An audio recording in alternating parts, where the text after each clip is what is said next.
Sermon on the Mount is a passage of scripture that is found in the Gospel according to Matthew in the Christian tradition, chapters 5, verse 1 through chapter 7, verse 28. There's also a parallel passage that's called in the Gospel of Luke, the Sermon on the Plain, which is very much abbreviated but gives you a different touch on the teachings of Jesus Christ.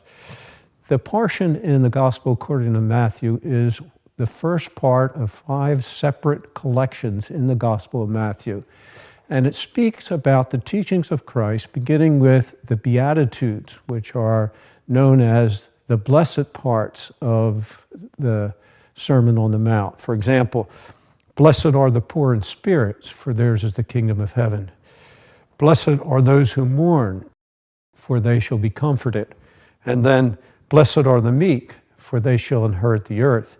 There are other Beatitudes as well. But the one on the meekness, I was driving past a church the other day and they had a sign out that said, if you think meek means weak, try being meek for a week. And so I thought it was quite a challenge for us to think about different ways of looking at the Sermon on the Mount from the environment in which we live. Our church speaks about the Lord's Prayer, which is also in the Sermon on the Mount. It's found in chapter 6. We also know that as the Our Father, which are the words that it begins with, Our Father who art in heaven, hallowed be thy name. In contrast to the rule of the Roman Empire at the time of Jesus Christ, the Sermon on the Mount gives us an alternate lifestyle that was being offered by the empire that tried to control people's lives everywhere. The Sermon on the Mount provided instruction and catechisms down through the years.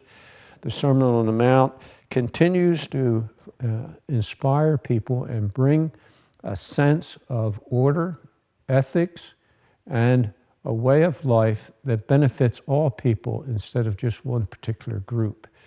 I would encourage you to not only read that section of scriptures, but go to a Christian bookstore and look at the many books that are on the Sermon on the Mount. It's particularly important to follow your faith tradition, whatever your denomination is.